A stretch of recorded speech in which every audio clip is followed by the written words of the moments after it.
আসসালামু আলাইকুম। হ্যালো প্রিয় লিসেনার্স, কেমন আছো তোমরা? আশা করি ভালো আছো, ভালোর দলে আছো। যে যেখান থেকে আমাকে শুনছো সকলকে শুভেচ্ছা অভিনন্দন জানাচ্ছি নতুন একটা গল্পে। আজকে দুর্জয় শাকিলের লেখা কলমে ভূতের গল্প আমি তোমাদের মাঝে তুলে দেবো। গল্পে যাওয়ার আগে শুধু তোমাদের কাছে একটা অনুরোধ থাকলো, যারা যে যেখান থেকে আমার গল্প শুনছো সবাইকে চ্যানেলটা সাবস্ক্রাইব করে সঙ্গে থাকার জন্য। হরর বাংলা অফিসিয়াল বিডি কখনো মিথ্যা কুসংস্কারকে প্রশ্রয় দেয় না, কেবল তোমাদেরকে আনন্দ দেওয়ার জন্যই আমার যত আয়োজন। ভূতের গল্প বিশ্বাস করা না করা কেবল তোমাদের উপর নির্ভর করে। তবে ভূতের গল্প শুনেনি এমন একজন মানুষ আমরা খুঁজে পাবো না। দুর্জয় শাকিলের কলমে লেখা আজকের এই গল্প যদি জীবিত কিংবা মৃত কারোর সঙ্গে মিলে যায়, সেটা নিতান্তই কাকতালীয়। তো বন্ধুরা, তোমাদের কাছে একটা অনুরোধ থাকলো, যে যেখান থেকে শুনছো চ্যানেলটা সাবস্ক্রাইব করে সঙ্গে থাকো, বেল আইকনটা বাজিয়ে রেখো, যাতে করে আমার গল্পের নতুন নোটিফিকেশনটা খুব দ্রুত তোমরা পেয়ে যেতে পারো। তো আজকে দুর্জয় শাকিলের কলমে লেখা লাশ বৃত্তান্ত গল্প পাঠে যথারীতি আমি বাদুর রায়হান আছি তোমাদের সঙ্গে। শব্দ সাউন্ড এডিটিং এ তাহমিনা রায়হান মিম, পোস্টার ডিজাইন আরিফিন রায়হান অনন্ত। তো আমরা গল্পে চলে যাই। দরজায় টোকা দিতে স্যার বলল, ভেতরে এসো। আমি ভেতরে ঢুকে জিজ্ঞাসা করলাম, আমাকে দেখছেন স্যার? হ্যাঁ, আমাদের লাশবাহী মাইক্রোবাসের ড্রাইভার অনেকদিন ছুটিতে গেছে। কুয়েত থেকে একটা লাশ এসেছে, লাশটা রংপুর দিয়ে আসতে হবে, তুমি লাশটা নিয়ে এসো। আমি অনিশ্চিত সত্ত্বেও গাড় নেড়ে বললাম, ঠিক আছে স্যার। স্যারের রুম থেকে বেরিয়ে এসে পার্কিং লটে আসলাম। গত মাসে এখানে অ্যাম্বুলেন্সের ড্রাইভার হিসাবে চাকরিতে জয়েন করেছি আমি সাধারণত রোগী আনা নেওয়া করি। আজ রাতেই প্রথম লাশ নিয়ে এত দূরে যেতে হবে, ইচ্ছে করছে না একদমই। তবু স্যারের অর্ডার তো অমান্য করা যাবে না। রাত 8টায় অফিসে এসে হাজির হলাম। কিছু খাবার ও পানি নিলাম সাথে। তাছাড়া সারা রাত জার্নিতে যাতে ঘুম না আসে তার জন্য ফ্লাক্সে করে চা নিলাম। দুজন কর্মী মর্গে ফ্রিজ থেকে লাশটাকে প্লাস্টিকের শক্ত ব্যাগে ঢুকিয়ে বেঁধে গাড়ির পেছনে তুলে দিল। আমি আল্লাহর নাম নিয়ে রওনা শুরু করে দিলাম। শহর থেকে বেরোতেই প্রায় 2 ঘন্টা সময় লাগলো। তারপর আস্তে আস্তে শহরের কোলাহল, মানুষের ভিড়, গাড়ির জ্যাম কমে আসলো। আরো ঘন্টাখানেক গাড়ি চালানোর পর আমি মোটামুটি নির্জন এক রাস্তায় চলে আসলাম। কোনো গ্রামই হবে এটা। প্রায় রাত 11টা বাজে। চারদিকে শুনশান নীরবতা। রাস্তার দুপাশে বড় বড় গাছের মাঝ দিয়ে যে রাস্তাটা চলে গেছে তা দিয়ে আমি ছুটছি। হঠাৎ বাতাসের তীব্রতা যেন বেড়ে গেল। চারদিকে ধুলো উঠতে লাগলো। জ্বরের সম্ভাবনা।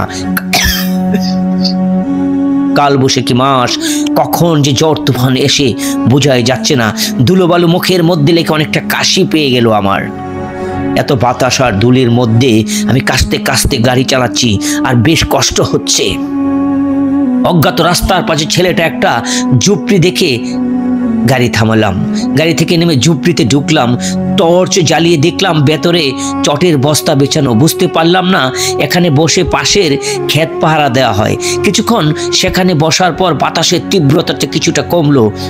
এতক্ষণে পর্যন্ত স্বাভাবিকই ছিল, কিন্তু তখনও আমার জানা ছিল না সামনে আমার কি ঘটতে যাবে। ঝুপড়ির ভেতর থেকে বেরিয়ে গাড়ির কাছে যেতে কেউ একজন আমার গাড়ি থেকে লাশটা নিয়ে রাস্তার পাশে খেতে দৌড় পালাচ্ছে।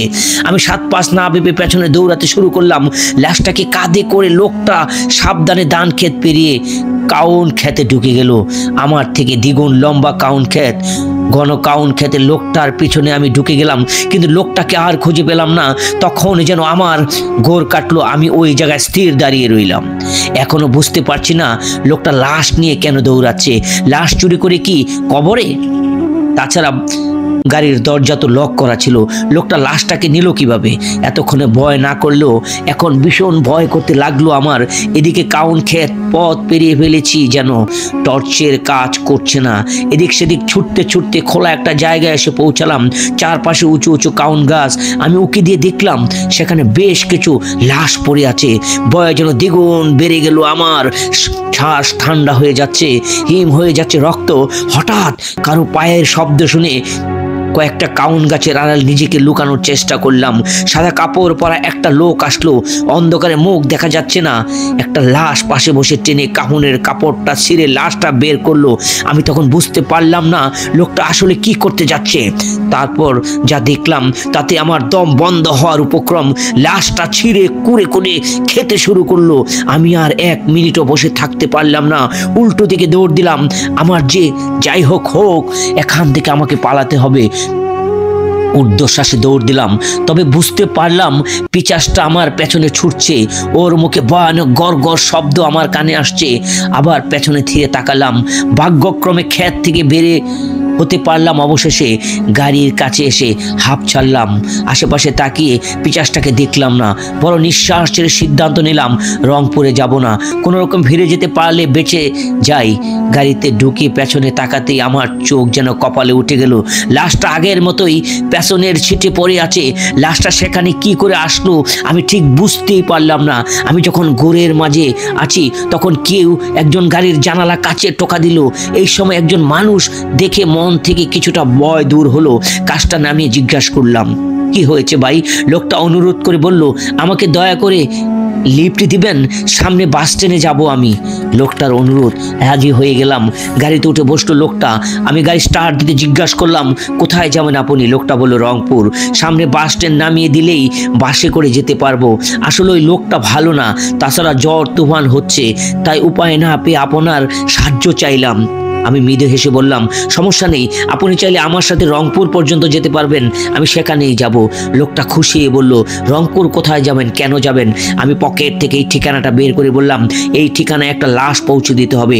লোকটা ঠিকানা দেখে লাশের দিকে তাকালো, তারপর অচমকায় প্রশ্ন করলো, লাশের পাশে ভয় পান না আপনি? এতক্ষণে স্বাভাবিক হওয়ার চেষ্টা করছিলাম, কিন্তু লোকটার প্রশ্ন শুনে আরো নিজেকে ভয়ে লুকিয়ে রাখতে পারলাম না। এতক্ষণে ঘটে যাওয়া সব ঘটনা তার কাছে খুলে বললাম।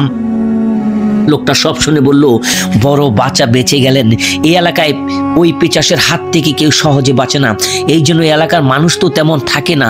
আমি বললাম, আমি তো ফিরে যেতে চেয়েছিলাম, কিন্তু আপনি আসার পর সাহস পেলাম, তাই যাচ্ছি। সমস্যা নেই, আমার বাড়ি এই ঠিকানার কাছেই, আমি আপনাকে সেখানে পৌঁছে দেব। লোকটা বলল। মনে মনে খুশি হলাম লোকটার কথা শুনে। আমরা যখন গন্তব্যে পৌঁছালাম তখন ফজরের আজান হচ্ছে। লোকটা একটা বাড়ির সামনে এসে বলল, এখানেই গাড়ি থামান। গাড়ি থামিয়ে নামলাম আমরা। ইশারায় একটা বাড়ি দেখিয়ে বলল, ওই বাড়িতে লাশটা নিয়ে যান, আমার বাড়ি ওই দিকে। যাই আমি লোকটাকে ধন্যবাদ দিয়ে বিদায় জানালাম। লোকটা চলে যেতেই আমি লাশ নিয়ে ওই বাড়িতে ঢুকলাম। 2-3 জন মহিলা পুরুষ কাঁদতে কাঁদতে লাশের কাছে এলো। আমি কাগজের তাদের স্বাক্ষর নিলাম যে তারা লাশ ঠিক মতো বুঝে পেয়েছে। ফিরে যাওয়ার আগে লাশটার মুখ একবার দেখার ইচ্ছা হলো। মুখের কাপড় সরাতেই যা দেখলাম তাতে আমি রীতিমতো স্তব্ধ হয়ে গেলাম। এতক্ষণ যেই মানুষটা আমার সাথে গাড়িতে বসে কথা বলছিল এটা তারই লাশ। আমি শুধু ভ্যাল ভ্যাল করে তাকিয়ে থাকা ছাড়া আমার আর কিচ্ছু রইল না।